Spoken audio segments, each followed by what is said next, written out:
Hello everyone, आज है 28 मई और आज इस वीडियो में हम बात करने जा रहे हैं इंडिया सीमेंट के बारे में।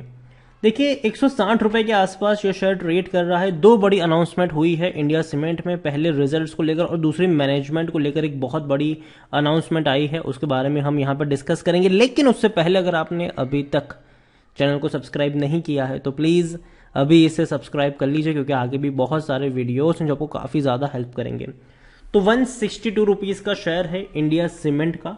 और इंडिया सीमेंट में अगर आप देखो तो पिछले कुछ दिनों से भयंकर गिरावट है। एक महीने में 21% तक टूट चुका है, लगातार टूटकर 168 पर आया था। तेजी थोड़ी बहुत दिखाई, लेकिन अब वापस टूट के बिखर रहा है।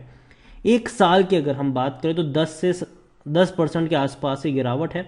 इस बीच इससे पहले भी शेयर 157 रुपीज के आसपास टूटा जरूर था, बाउंस बैक दिखाया, टूटा, फिर बहुत बड़ी बाउंस बैक आई थी, यहाँ पर 250 रुपए तक शेयर चला गया था, लेकिन उसके बाद लगातार टूट रहा था, चलाया, तेजी भी आई तो वापस टूट गया ये।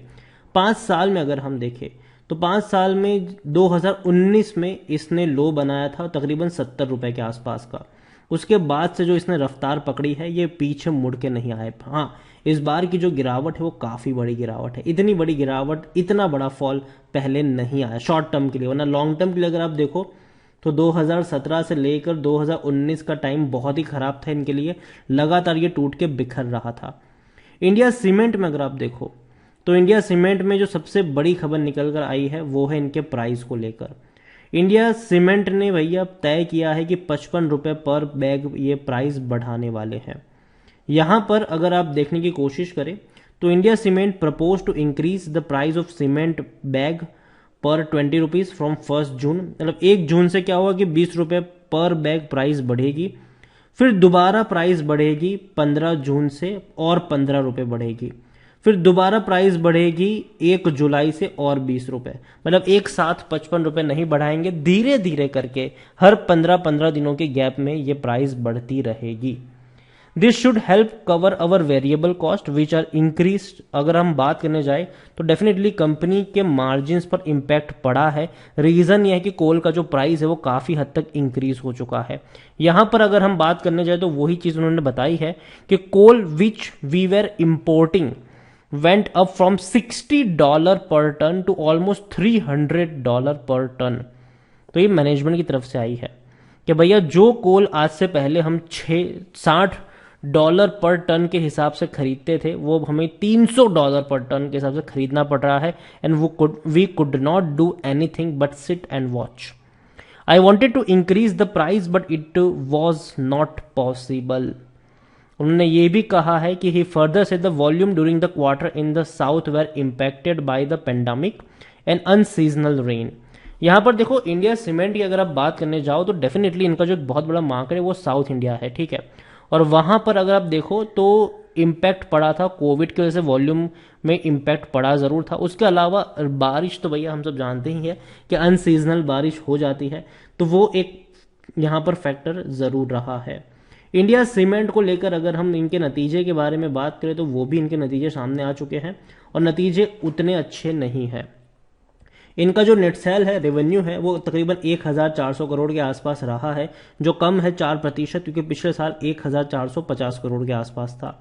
अब बात करें इनके प्रॉफिट्स की तो कंपनी इस बार लॉस में आई है, 24 करोड़ के आसपास का लॉस दिखाया है, जो 133% डाउन है, क्योंकि पिछले साल इसी क्वार्टर में 71 करोड़ का मुनाफा हुआ था इन्हें। तो कहां 71 करोड़ का प्रॉफिट और कहां इस बार इतना बड़ा लॉस कंपनी ने दिखाया है, तो डेफिनेटली ये संकेत तो अच्छे नहीं है कंपनी के लिए। और यही वजह है कि इंडिया सीमेंट में आपको ये गिरावट जो है 4% की वो देखने को मिल रही है। अगेन मैं ये नहीं कह रहा हूं कि अभी कभी जाके खरीद लो, बहुत बड़ी गिरावट है, जी नहीं। मैं यही कहूंगा आपसे कि अभी डाउन ट्रेड है, एक लेवल आने दो जहां पे इसको थोड़ा बहुत संभलने दो। खरीदारी के मौके, देखो कंपनी अच्छी है, खरीदारी के मौके जरूर मिलेंगे। यहां पर अगर आप देखो तो इसमें हाईएस्ट पब्लिक शेयर होल्डर में राधा कृष्ण दमानी है, 11.34% की होल्डिंग राधा कृष्ण दमानी यहां पर लेकर बैठे हुए हैं। और कंपनी में डेफिनेटली रिजल्ट्स उतने अच्छे नहीं आए, खराब नतीजा आप कह सकते हो इसको, लेकिन धीरे धीरे डिमांड लौटेगी। इंफ्रास्ट्रक्चर जिस तरीके से डेवलप होगा उस तरीके से हम कह सकते हैं कि डिमांड जो है वो इनकी भी पिकअप होती नजर आएगी। लेकिन अभी क्या है कि इनके मार्जिन बहुत बहुत बहुत खराब है, जिसकी वजह से थोड़ी और गिरावट आपको यहां पर देखने को मिल सकती है। According to Moneycontrol user 33% लोग कह रहे बेच दो और 67% लोग कह रहे खरीदो।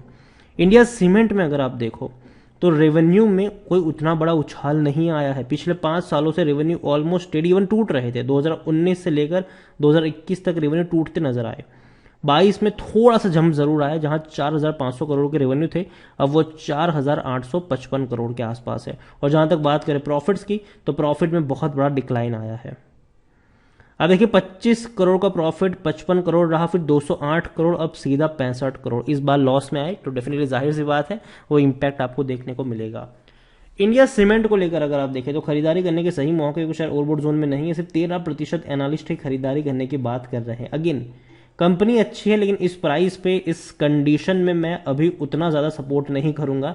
प्रमोटर के पास 28.42% की होल्डिंग है और देखा जाए तो प्रमोटर की जो होल्डिंग है वो पिछले कुछ क्वार्टर से इतनी ही है। म्यूचुअल फंड खरीदारी कर रहे हैं, जहां सितंबर में उनके पास 1.64% की होल्डिंग थी, आज वो बढ़ के हो चुके 3.99%। डोमेस्टिक वाले अगर देखें तो 4.66% की सितंबर की होल्डिंग 4.84% है। खरीदारी म्यूचुअल फंड और डोमेस्टिक दोनों ने करी है। एफआईएस की 13.22% की होल्डिंग 13.29% है। म्यूचुअल फंड डोमेस्टिक एफआईएस हर कोई खरीद रहा है, तो बेच कौन रहा है?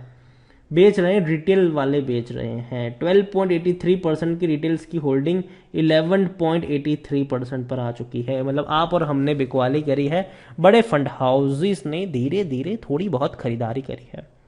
देखो इंडिया सीमेंट अगर मैं बात करने जाऊं तो जो एक इनिशियल सपोर्ट यहां पर नजर आता है वो डेफिनेटली 155 रुपीज के आसपास नजर आता है। अगर उसको मैनेज कर लेते हैं तो अच्छी बात है, नहीं मैनेज कर पाते हैं तो ये जो गिरावट है वो थोड़ी और नीचे की तरफ गहरा सकती है। अगेन मैं कहूंगा इंडिया सीमेंट को लेकर कि देखो कंपनी अच्छी है, ठीक है, और सीमेंट इंडस्ट्रीज डेफिनेटली कह सकते हैं कि हम अगर ये मानते हैं, समझते हैं कि आने वाले दौर में इंफ्रास्ट्रक्चर में और भी बहुत सारे डेवलपमेंट होने बाकी है, तो जाहिर सी बात है भैया कोई भी बिल्डिंग को बनाने में सीमेंट लगता है, कोई भी चीज़ बनाने में सीमेंट लगता है यहाँ पर, तो डेफिनेटली इनकी जो बिक्री है वो होती रहेगी। हालांकि कई बड़े बड़े प्लेयर्स यहाँ पर है, चाहे अल्ट्राटेक की बात करें, चाहे हम एसीसी की बात करें, चाहे हम अंबुजा सीमेंट की बात करें, या फिर चाहे इंडिया सीमेंट, और कई सारी सीमेंट कंपनी देखने को मिल जाती है। कंपनी की जो मेन रीच है, जो मेन जो कंजम्पशन है सीमेंट का, वो सिर्फ ज़्यादातर साउथ इंडिया में ज़्यादातर इसका देखने को मिलता है। इंडिया सीमेंट को लेकर मैं यही कहूँगा कि देखो अभी खराब नतीजे आए हैं, शायद 1-2 दिन और गिरावट देखने को मिल सकती है, लेकिन अगर 150 रुपए के नीचे इंडिया सीमेंट का शेयर मिलता है तो खरीदारी के मौके हैं। लेकिन किसी एक प्राइस से बहुत सारे शेयर्स मत खरीदना, क्योंकि डेफिनेटली इन्फ्लेशन बढ़ रहा है, तो जाहिर सी बात है थोड़ा बहुत असर पड़ेगा इसके ऊपर। और कंपनी अपने प्राइसिंग को भी बढ़ा रही है और इनको देखकर और कंपनियां भी अपनी प्राइसिंग को बढ़ाएंगी फ्यूचर में। यही कहूंगा इंडिया सीमेंट में कि हर नीचे के लेवल पर खरीदारी के मौके बन सकते हैं। कंपनी के ऊपर नजर रखिए, 150 रुपए के नीचे मिलता है तो खरीदारी करने के मौके यहां पर बन सकते हैं। वीडियो को यहीं पे एंड करूंगा। पसंद आया हो तो लाइक करो, शेयर करो, चैनल पर अगर पहली बार आए तो प्लीज सब्सक्राइब करें। और इंडिया सीमेंट के बारे में आप क्या सोचते हैं वो भी आप मुझे कमेंट में लिखकर बता सकते हैं। Thank you.